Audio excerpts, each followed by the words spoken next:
Joining us now is Kachi Ofia with stories trending around the world. Hello, Kachi. Good morning.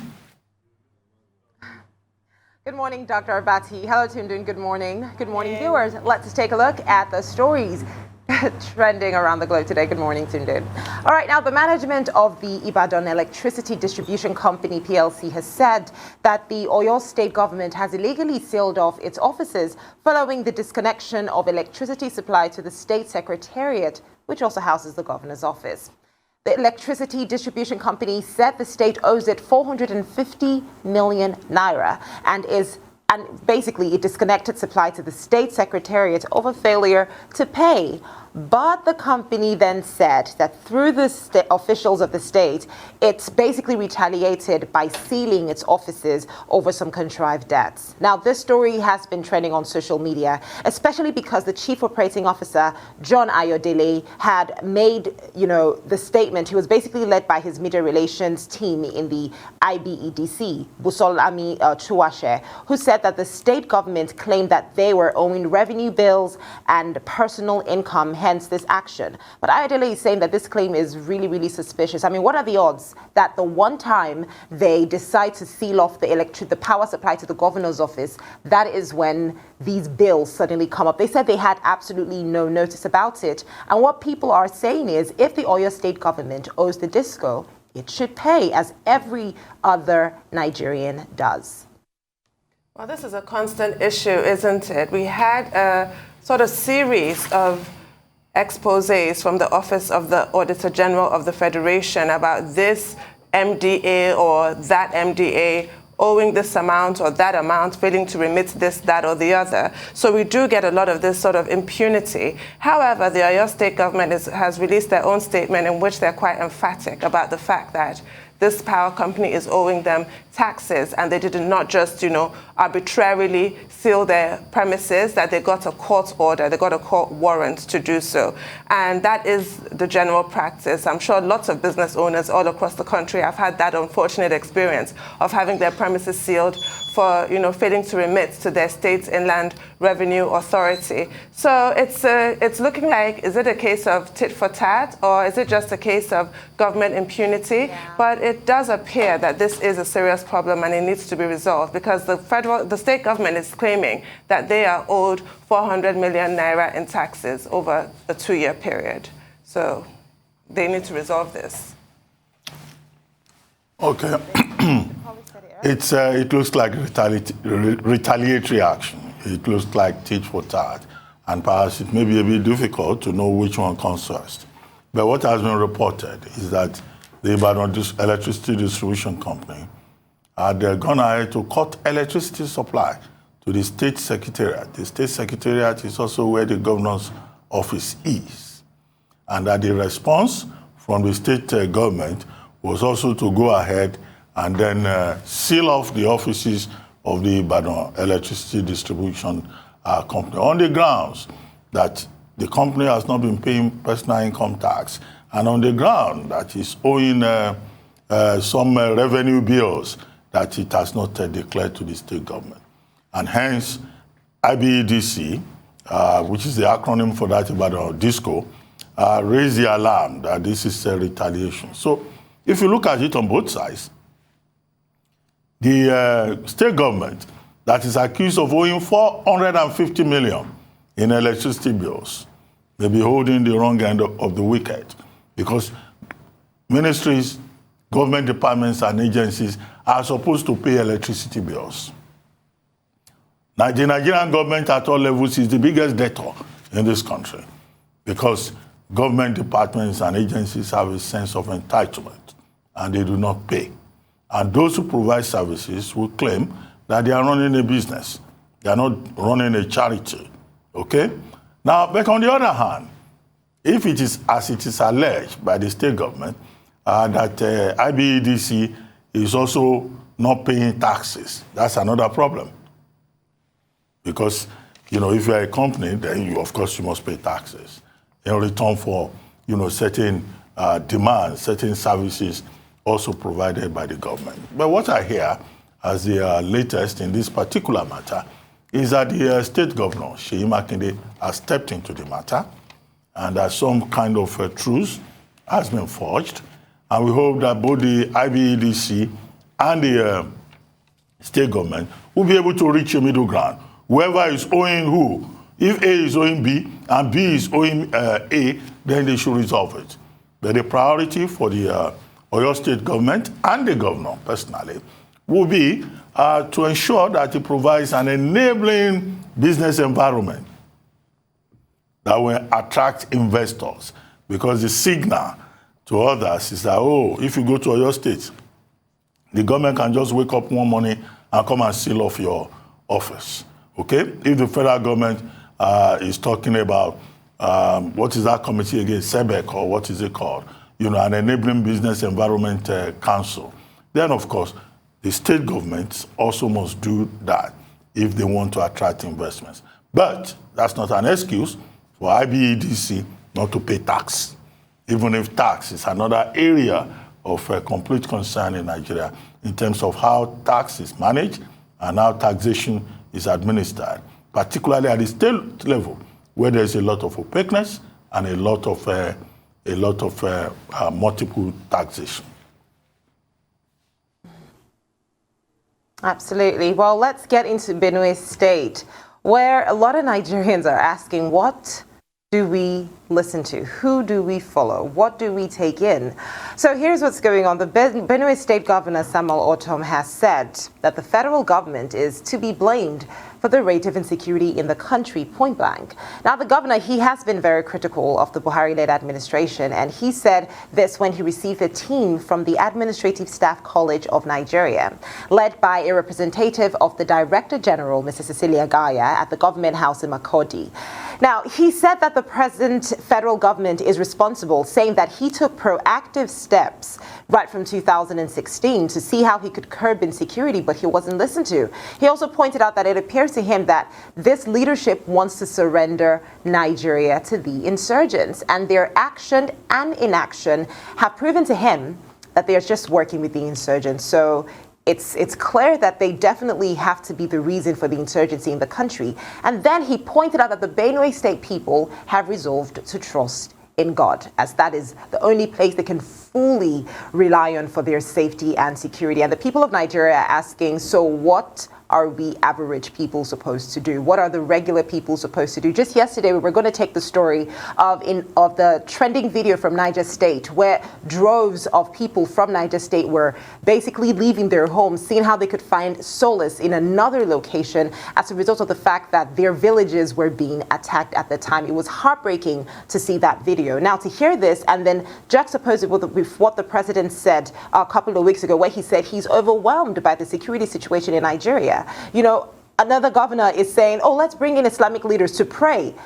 I mean, what confidence does that give the person who is hoping that this is going to, you know, get better? Because so far, it's just not any concrete steps, just hopeful suggestions as to what we could do. Well, I think it's erroneous. It's definitely erroneous. I'll use that word. I'll stick to that word, to suggest in any way that the federal government is responsible for the insecurity. That's unfair to say. Is the federal government responsible for the insecurity being faced across the entire Sahel region, which has led to coups in certain countries? Was it the federal government that caused, I don't know, the Arab Spring? Was it the federal government that killed Gaddafi and, you know, caused what we're dealing with here, with a lot of ISWAP people coming, you know, westward and setting up home here in Nigeria? I really don't think that that's a helpful comment at all.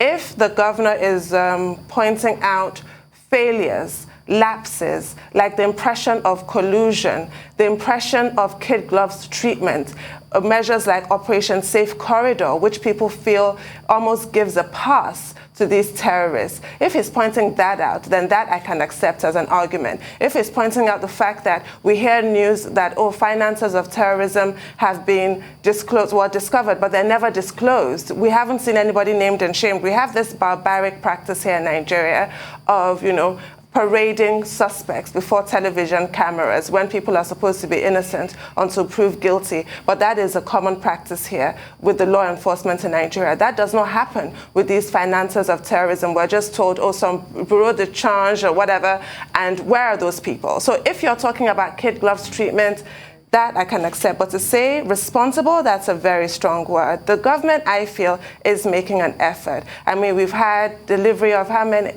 12 Tucano jets. We've had training for our armed forces, and unfortunately, many of them have perished. This week, I recall Dr. Abati breaking news on this show about a skirmish on the border between Niger Republic and Katsina, which claimed the life of a DPO, AA Rano, and a soldier. And that's just this week. You talked about the people fleeing from their homes in Niger State because they would. There have been scores of deaths in the past few months in Niger State. So those efforts are being made, but it's just that they are not sufficient. It's just that we're not seeing enough results.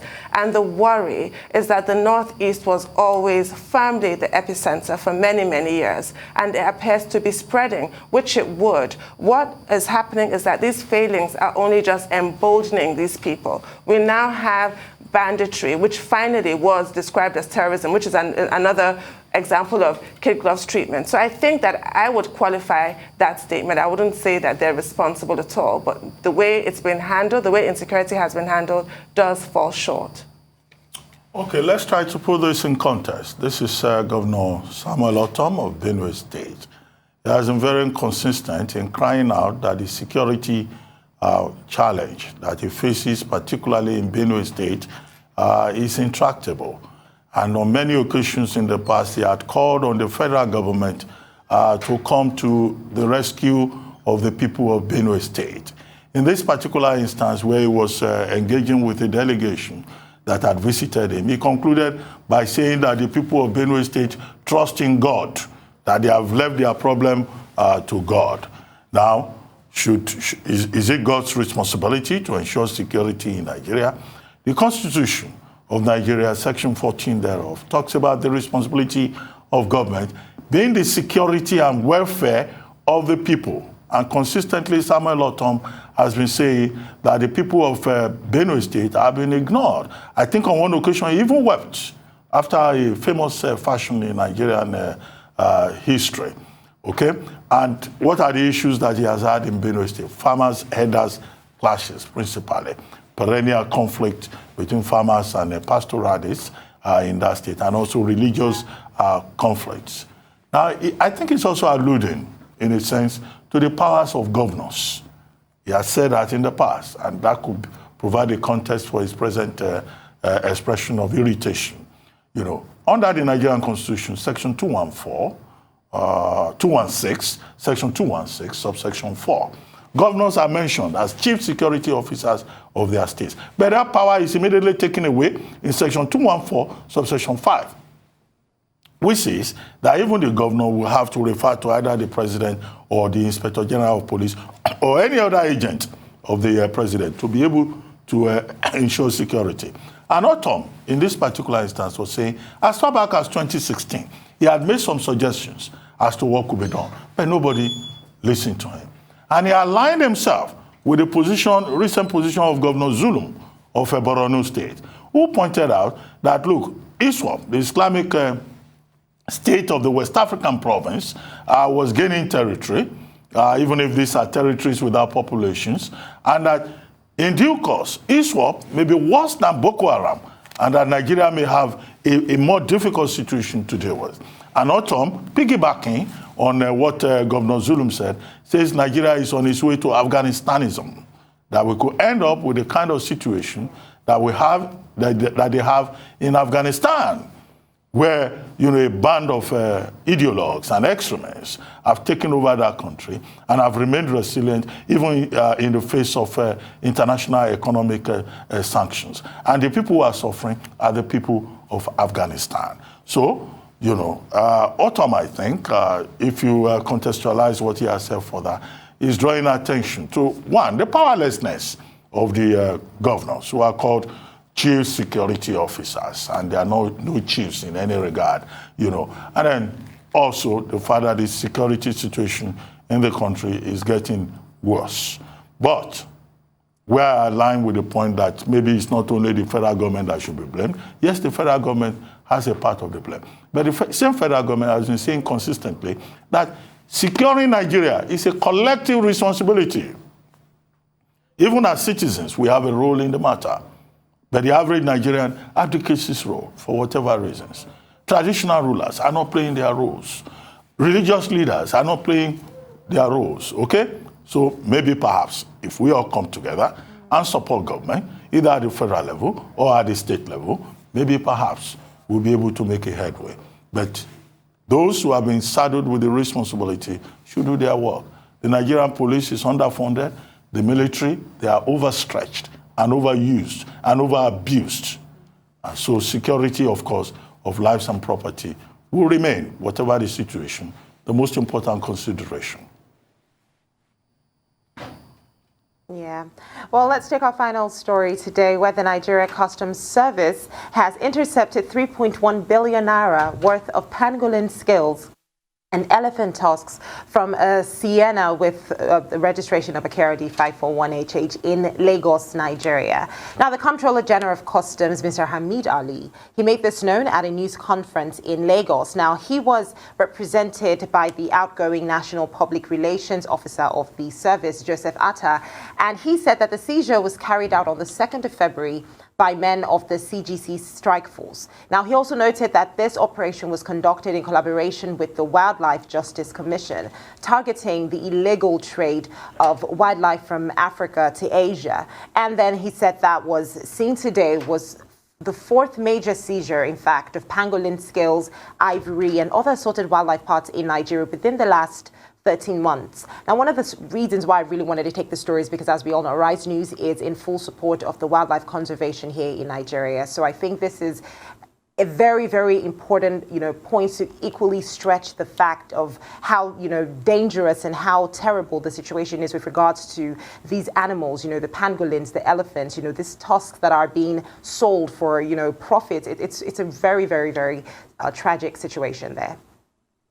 This is completely awful on just every level. Imagine just the suffering of these animals because of people's greed. And it really has to be stopped. We had a report by a Rise News correspondent, Leila Johnson-Salami, on the illegal trade in pangolins, and I found it was so sobering. The fact is that there is a demand for the scales to be used as medicine, and there's some who eat the meat as a delicacy. I don't know why anybody would do that, especially when you'll recall at the beginning of the pandemic, pangolin meat was linked to COVID-19. We are not sure how true that is, whether that link was established or not. But you'll recall it was that wet market in Wuhan. So even if there was no link that was established, just speculated at the time, we do know that zoonotic diseases pose a threat to humankind. So even if people don't care about the welfare of the animals, at least care about yourself. Because Nigeria has now become a trafficking hub, and we are having 1 million pangolins being killed to fuel this illegal trade.